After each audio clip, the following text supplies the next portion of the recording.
We can talk about another character who's evolved from Man of Steel to this film. We've got Diane Lane joining us. How are you doing? So good to see you. This is fun. This is incredible. I mean, the carpet Everybody's is so crowded.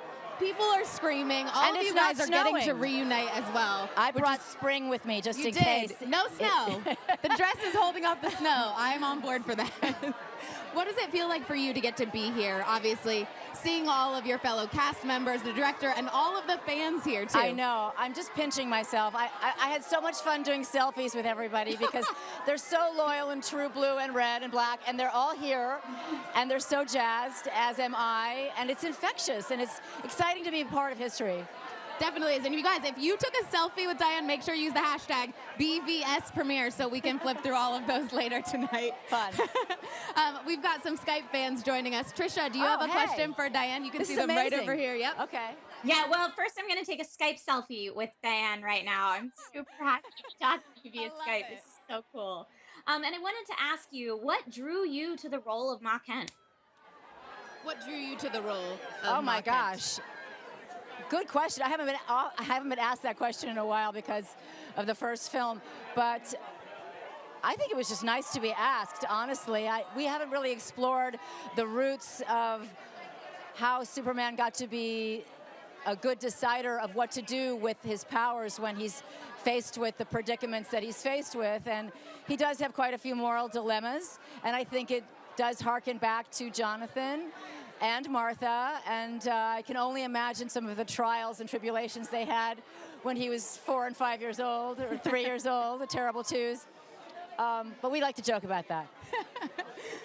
I love it that hearing from the actors where it's like you guys did kind of joke about that, really delve deep into what the life would have been like. Oh yeah, we're picturing Bam Bam, but with the whole house going up and down. I think that I would definitely want to babysit. I would have been like, I'll come over and babysit for that. It's so cool.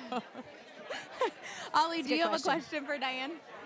Yes, I do. Diane, after the death of Jonathan Kent, what lessons does Clark still have to learn about living on Earth, and how does Martha guide him? Well, now that Martha is a widow and we are bereft of Clark's father, beautifully played by Kevin Costner, whom I adore and we miss very much,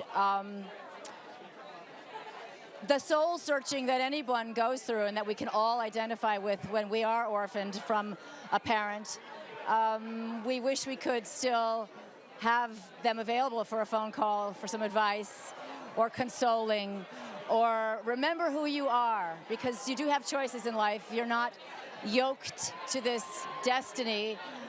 Or even if you are, let's pretend you have a choice and enjoy the feeling of having a choice, where you get to have a conversation with somebody who knew you through all the different phases of your life. Mm-hmm. And we miss that. So I hope I answered your question. I'm not entirely sure. I think you definitely did. Okay. And what I love about it so much is just standing here with you. I'm like, I'm getting the Martha Kent vibe just chatting with you right now. I'm like, okay, Mom, tell me a story. I'm totally listening, and I'm totally on board for it. Thank you so much. Thank you. Thank you guys for your great questions. Enjoy the premiere tonight. Thank you. Have so much fun. I know I will. Thank you. Have